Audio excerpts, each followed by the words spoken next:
Hi, thank you so much for coming to my TED Talk today. The topic I've decided to discuss is mental illness in families, specifically parents with mental illness raising children, and how that affects children, how that affects the family structure, and what kind of is the trauma behind having parents with mental illness. And before I start, I just want to say that just because parents have mental illness or they're raising kids does not mean that they are bad parents. There are plenty of people that are living with mental illness, raising very well adjusted kids, raising them well, raising them in safe households. So just wanted to preface the fact that just because parents have mental illness or they struggle with mental illness does not mean that they are bad parents. Just wanted to preface that. So I wanted to start off with a quote from Educated that I feel sets the scene. While this is from Tara, in chapter 24, she says, "This knowledge might have made me sympathetic to my father, but it didn't. I felt only anger. We were the ones who paid for it, I thought. Mother, Luke, Sean. We had been bruised and gashed and concussed, had our legs set on fire and our heads cut open. We had lived in a state of alert and a kind of constant terror, our brains flooding with cortisol, because we knew that any of the things that might happen at any moment, because of Dad always put faith before safety." I think this sets the scene pretty well for how Tara grew up with her father, Gene, and how Gene has a very complex dynamic with what he struggles with, his mental illness, which Tara later figures out in a psychology class, which we'll discuss next, that the symptoms of bipolar disorder match up well with what she saw in her father, what she viewed in her father, how she grew up. And his mental illness is left undiagnosed, untreated. And so it kind of wreaks havoc and takes a tight grasp on the whole family. And like Tara said in this quote, you can see the repercussions of how her and her brothers and her mom grew up in the story, and kind of how the paranoia that's tied with his mental illness, the heavy religious ties he has, the controllingness, the manipulation that is kind of allowed to run rampant in this family, run rampant in their home because his mental illness was left untreated. And kind of his paranoid beliefs, especially tied to religion and believing that they were living in the era of what Tara's father coins the days of abomination. So typically like a apocalyptic type lifestyle. That paranoia controls the family structure, controls how they grew up, controls what was let into their home, what they were allowed to view, what they were allowed to think about the world. So we kind of see Gene's mental illness take over the whole family. So I thought this quote was a good way to start us off and set the scene. So specifically the scene or the chapter or the part of the book that I wanted to focus on is in chapter 3 when Tara is in her psychology class, and it's kind of her in the psychology class hearing about the symptoms of bipolar disorder, which can vary greatly depending on the person that is struggling with bipolar disorder. But typically we see types of paranoia, we see mood swings. It can bounce between like mania and depression and elevated mood. There can be a lot of hopelessness, loss of interest. So we kind of see the dichotomy between depression and mania present in people with bipolar disorder. Lots of unwanted thoughts, delusions, racing thoughts, believing things that aren't concrete, having an alternate view of reality. We can see that a lot in her father, especially with his tie to religion, which we will talk about next. But Tara sitting in the psychology class and realizing that the symptoms that she had seen or viewed in her father growing up were in line with bipolar disorder. And I just think that that is just a pivotal part of her story. I think we see in this quote that she's expressing anger, and that the knowledge that her father had a mental illness might have made her sympathetic. But I think based on the longevity of the abuse that she suffered, the manipulation, it's not as simple as just saying that her father was sick and sweeping it under the rug, or attributing all of that abuse to mental illness. That was probably extremely difficult for her. But I think one thing to note is that she did not have the education on mental illness growing up, and that is probably heavily due to her father's disbelief in modern medicine, and his distrust in the government and distrust in societal structures. So she didn't grow up learning about mental illness, and so I can't imagine what it was like for her in a psychology class, kind of learning what could have been the cause for her father treating her the way she did, treating her brothers, treating her family.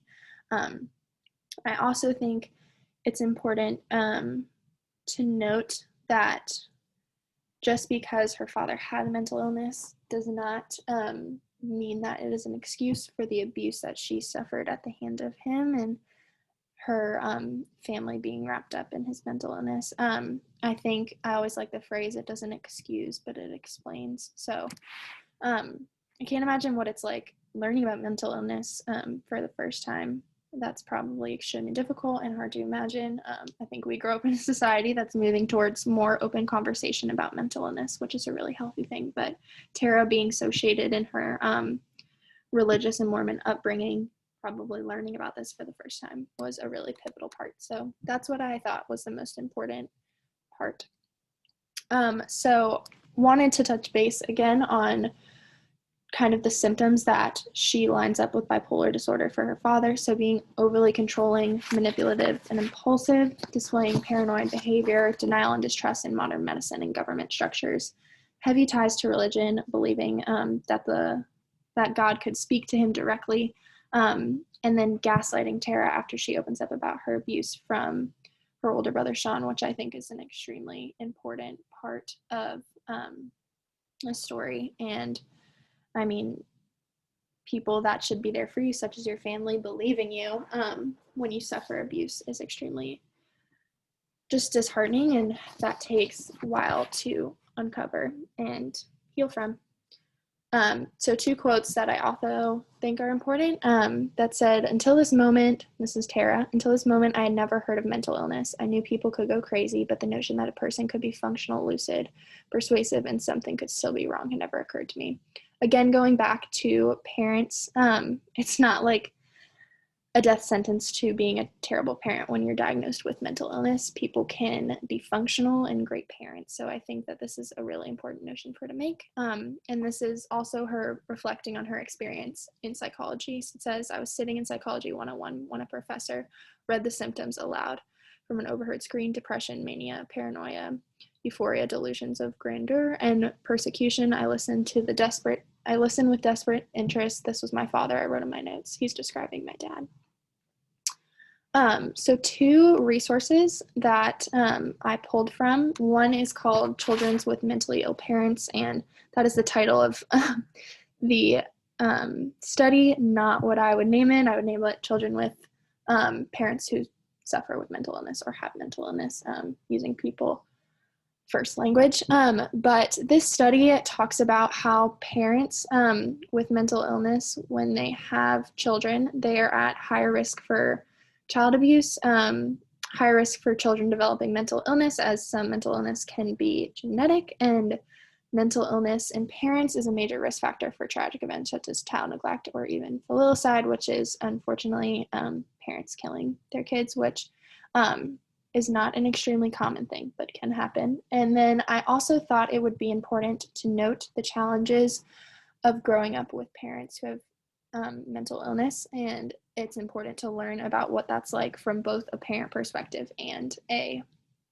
child perspective. So the person that was writing this article said that children can feel uncertain, anxious, or neglected. They don't have structure. They don't have foundational safety all the time. And so it leads to a lot of anxiousness, leads to not feeling safe. And some children aren't even aware that their parents have mental illness, similar to Tara.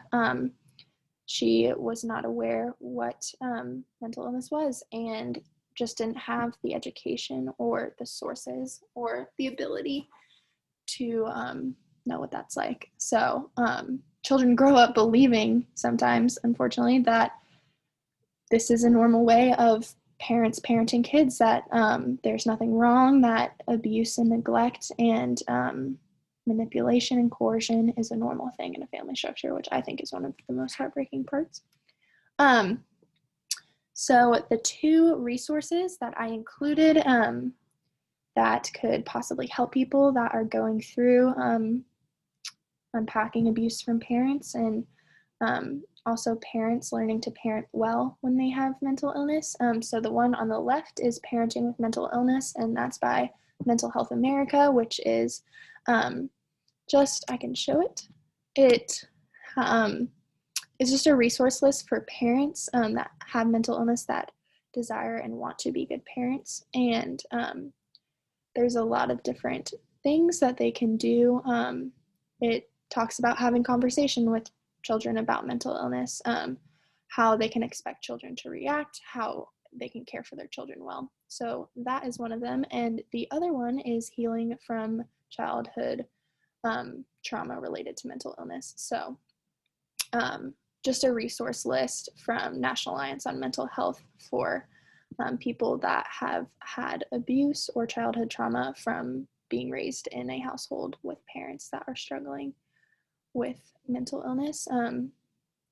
And always, always, always, the most important resource that I want to list is getting help, talking to people, opening up conversation. People have a much higher resilience rate or recovery rate when they are open with people, when they are in conversation with people, that they are not in isolation with what they're going through. And I think that's really important. And I'm sure Tara writing this book was very cathartic for her, and having time to process and understand and work through how she grew up. So I'm sure writing this book for her in a way is similar to therapy. So why is this topic important? Why is mental illness important in a family structure and a parent-child relationship? Most important one is the chain and cycle of abuse. Sadly, we see generational trauma come from mental illness far too often, and it is important to seek help and identify what you went through growing up, or what people that have trauma from mental illness in their parental structure go through, is kind of breaking that cycle of abuse, being able to talk about it with people and heal from it. And if they have mental illness that was genetic, then learning how to deal with that as well. I'm so sorry. Also important because mental illness affects everyone. It affects our ability to have relational capacity with other people, not just in a parental system, but also in romantic relationship and friendships and communities, and the roles that we play in life. And family structures affect every single part of society. They affect workplaces and schools and places of worship, and just all different societal structures are affected by family and the health of family, regardless of it's one family. It stretches far beyond that one family. Also, I know I've beat a dead horse with this, but wanted to say again, parents with mental illness can be good parents. They have a capacity to be good parents. It, again, just depends on how it is handled. It depends on parents seeking help. And we kind of see the downside of Tara's father not seeking help, and how it kind of wreaks havoc on this entire family, and unfortunately leads to her not having a good relationship with her family, and eventually not having them in her life anymore. And that is a healthy thing sometimes when people are going through trauma and abuse. It is important to get away from toxic cycles, toxic people, but it is also possible to still have a healthy family when one or both parents are going through mental illness struggles. And it's also important to address the children that have had trauma at the hands of parents that have not cared for their mental illness well, and in turn abused their kids, or like Tara's case, sheltered her entire life, led her to work in unsafe conditions, didn't handle her abuse from her brother well, which just leads to further trauma. So it is important that children are able to get the help that they need from overcoming trauma. And if anything, taking away from this book, that mental health that is left untreated, undiagnosed, and talked about or kept under the rug can lead to a lot of damage. And I'm sure that there is a lot of healing that Tara is continuing to do, and things that she is continuing to realize and uproot, and that takes a long time. And it just would have gone a lot differently, I'm sure, if her father had treated his mental illness well. So thank you so much for coming to my presentation. I hope you learned a lot.